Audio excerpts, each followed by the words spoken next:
Olá, queridos amigos. Eu sou um servo de Deus. Essa é a nossa gota de sabedoria de hoje. Nós estamos esses dias pensando sobre perdão, sobre perdoar e ser perdoado. Como viver esse perdão, como experimentar esse perdão. Todas as pessoas que têm consciência que Deus derramou um perdão sobre nós, essas pessoas terminam, na sua essência, desenvolvendo uma característica mais fácil de perdoar. Um dos segredos para aprender a perdoar é pensar no perdão de Deus para conosco. Uma das maneiras mais profundas de entender como eu devo perdoar, mesmo que a pessoa demonstre um certo cinismo ou uma capacidade de renovar aquilo que ela sempre me fez, eu preciso me resignar em Deus para buscar força para aprender a perdoar. Eu tenho recebido muitos áudios, eu tenho recebido muitas mensagens de pessoas com essas simples gotas, como Deus tem falado ao coração dessas pessoas. E como eu dei o testemunho de uma pessoa do Pará, ontem um jovem também me mandou um áudio e o nosso desejo era passar esse áudio para todas as pessoas que quisessem ouvir. E não sei se o sistema vai aceitar esse envio. Mas eu quero te dizer, nesse último momento que falo sobre perdão, que por mais que nós não prestemos atenção, existe um complô espiritual para que o ser humano não perdoe. Porque as guerras, as incompatibilidades relacionais, os problemas, eles começam a traduzir para nós uma mensagem. Quem diz assim: ele foi injusto, ela foi injusta, eles foram injustos, elas foram injustas com você. E por conta disso, nós começamos a desenvolver em nós uma capacidade absurda de não recuar, não refletir acerca do perdão. Vamos pensar aqui numa pessoa que está conversando com uma outra e tomando um copo em suas mãos, e o conteúdo desse copo é um suco. E de repente, sem querer, essa pessoa derrama o suco no colo, na calça, nas pernas dessa outra pessoa. Ora, isso foi uma atitude involuntária. Então, quando eu deixo o meu suco cair numa pessoa, a minha atitude é me desculpe. Automaticamente eu peço desculpas. Por quê? Porque foi um ato involuntário. E à medida que a outra pessoa reage, vamos dizer que essa pessoa ela reage de forma absurdamente agressiva. E ela diga assim: olha, você jogou porque você quis. E ela começa a te acusar. Aí você sai da desculpa e você diz: me perdoe. Mas se saindo desse cenário, eu estou conversando com uma pessoa e ela me irrita, ou de repente eu estou com alguma coisa no meu coração e jogo o suco nessa pessoa, isso não é uma desculpa. Isso é um pedido de perdão. Mas essa mesma pessoa pode reagir do outro lado como se você não tivesse feito aquilo por maldade.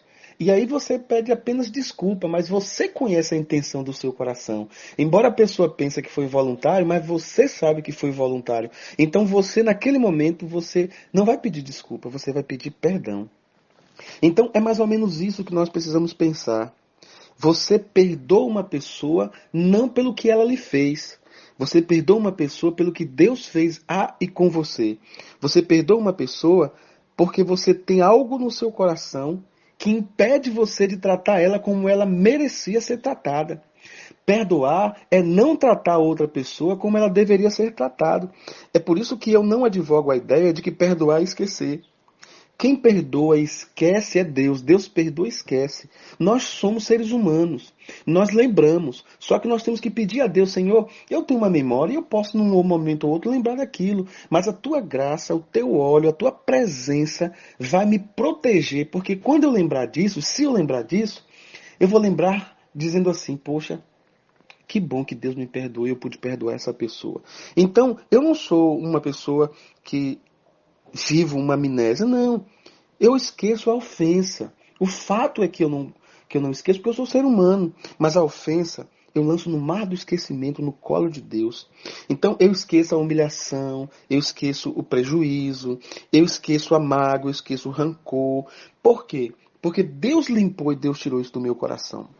Eu quero ler para nós hoje Mateus capítulo 18, a partir do verso 23, que diz assim: Por isso, o reino dos céus é semelhante a um rei que resolveu ajustar contas com seus servos.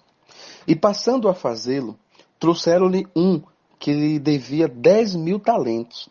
Não tendo ele, porém, com que pagar, ordenou o Senhor que fosse vendido ele,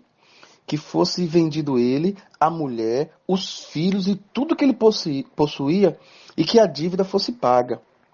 Então o servo, prostrando-se, reverente, rogou: Sê paciente comigo, e tudo te pagarei. E o senhor daquele servo, compadecendo-se, mandou embora e perdoou-lhe a dívida. Saindo, porém, aquele servo, encontrou um dos seus conservos, que lhe devia 100 denários, e agarrando-o, sufocava, dizendo: Paga-me o que me deves. Então o seu conservo, caindo aos seus pés, lhe implorava: Sê paciente comigo, que eu vou te pagar. Ele, entretanto, não quis. Antes, indo-se, o lançou na prisão, até que saldasse a dívida.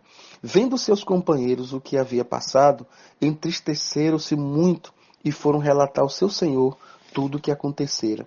Então seu senhor, chamando-lhe, disse: Servo malvado, perdoei aquela dívida toda porque me suplicaste. Não devias tu igualmente compadecer-te do teu conservo, como também eu me compadeci de você? E, indignando-se, o seu senhor o entregou aos verdugos, até que lhe pagasse toda a dívida. Assim também meu Pai Celeste vos fará, se no íntimo não perdoardes cada um a seu irmão. Gente, querido, querida, olha que texto forte. E eu quero encerrar essa série de gotas falando disso. Esse texto está falando de um homem que tinha uma dívida praticamente impagável. Ele devia algo que, na condição humana, ele nunca ia conseguir pagar. São 10.000 talentos. Vamos colocar aqui mais ou menos 60 milhões de reais. O outro homem, aquele homem que estava ali devendo a ele tinha uma dívida muito pequena. A dívida dele era 100 denários, vamos dizer assim, mais ou menos R$ 1.000. Então eu tenho um homem que deve 600 milhões de reais e ele é perdoado pelo seu Senhor. E ele sai, e quando ele sai, ele tem alguém que lhe deve R$ 1.000. E ele é duro, ele é incompassivo, ele não perdoa aquele homem. Então Deus disse: como é que pode uma coisa dessa acontecer? Então, queridos ouvintes, eu não tenho tempo para esboçar todo esse texto, mas leia esse texto com mais calma. Mateus 18, a partir do verso 23. O que Deus está querendo nos dizer é isso: o Senhor já perdoou a nossa dívida impagável. Ele morreu na cruz por nós. Ele nos dá vida, Ele nos dá saúde, Ele nos dá a possibilidade de continuar respirando, enxergando, andando, pegando, ouvindo, cheirando. É uma bênção ter as dádivas de Deus. Mas nós recebemos o perdão, que era algo impagável, e não queremos perdoar uma sogra, um sogro, um genro, uma nora, um irmão, um primo, um colega de trabalho.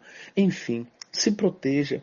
Se você não tem mais condição de se relacionar corriqueiramente, então vá pedindo a Deus força para os momentos oportunos. Se você vai se encontrar em momentos chaves, você se fortalece para, nesses momentos chaves, você já está forte com a graça de Deus. Senhor, muito obrigado, Pai, porque nós somos seres humanos. E precisamos muito da tua ajuda para perdoar. Porque o Senhor já nos perdoou, isso é espiritual. Então eu preciso, no mundo espiritual, no mundo emocional, aprender a perdoar. E isso passa por mim. Quando eu aprender a me perdoar, porque Deus já me perdoou, eu vou ter facilidade de perdoar quem me perdoou, quem me magoou. Em nome de Jesus. Amém.